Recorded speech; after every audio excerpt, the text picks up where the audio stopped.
خوشیاں منائیں گے، کل عید ہے۔ فرمایا کہ میرے لیے کل عید نہیں ہے۔ پوچھا کیا عید کس دن ہوگی آپ کے لیے؟ کہا کہ میری عید اس دن ہوگی جب میں اس دنیا سے اپنے ایمان کو سلامتی کے ساتھ لے کر جاؤں گا۔ کتنے بڑے بزرگ ہیں، ساری زندگی زہد و تقویٰ عبادت و ریاضت میں گزاری، کتنا بڑا مقام، حسنی سید حسینی سید، دونوں طرف سے سید، اور اتنا بڑا مقام، اور اس کے باوجود آپ فرما رہے ہیں ایمان کی سلامتی کی دعا کر رہے ہیں کہ مجھے نہیں معلوم کہ میرا ایمان پر خاتمہ ہوگا یا نہیں ہوگا۔ اس لیے فرما رہے ہیں کہ میرے مریدوں، میرے ماننے والوں، تم بھی اپنے اعمال کی تکبر میں نہ رہنا،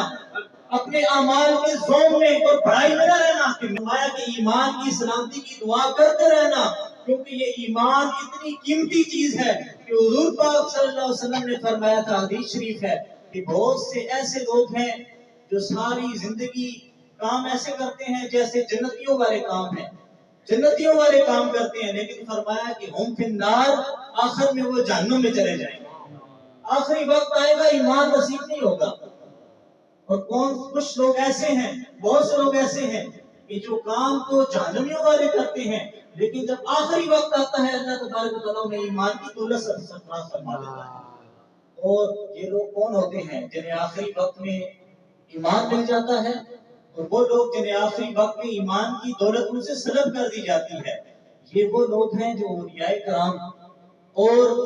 جو جائے ادب ہستیاں ہیں، ان ہستیوں کا ادب کرنے والے ہوتے ہیں، ان کا احترام کرنے والے ہوتے ہیں۔